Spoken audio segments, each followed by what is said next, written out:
Home improvement tips kung gusto mo pong i-repaint ang inyong wall. So, kailangan i-primer mo muna siya using flat latex. And then, bago mo po siya i-top coat po ng gloss latex. So, kaya flat latex dahil kung papalitan mo siya para makuha mo yung desired color mo, kailangan meron po siyang white muna. Bago mo po siya i-repaint po ng desired mo po na kulay.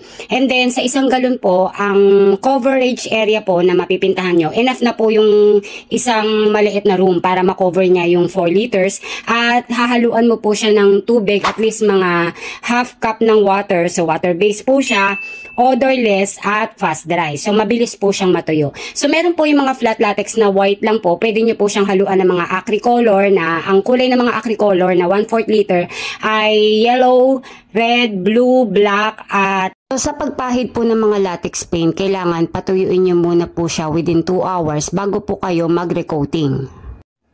So, para may idea kayo, parang isang small na bathroom, kaya pong i-cover po yung isang galon. Pero depende po sa pagpahid nyo, sa coating nyo. Kasi pwede pong 1 to 3 coatings po muna, pwede ding 2 coatings lang kung okay na po sa inyo yung kapal ng pintura.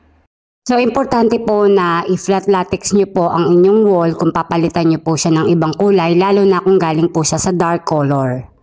So, sa mga mahilig mag-DIY, kung gusto nyo pong pintahan yung inyong wall, i-message nyo lang po ako kung meron kayong mga questions about painting hacks sa aking FB Santos M. Dali.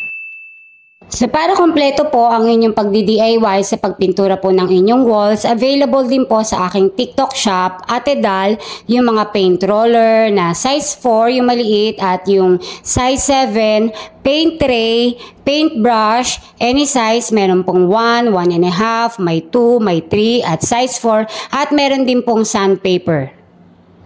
Water-based po yung mga latex paint, huwag nyo po siyang hahaluan po ng paint thinner dahil madadamage po yung pintura. So water-based siya, tubig lang po ang pinangahalo sa kanya. Available at Doldley Santos TikTok shop.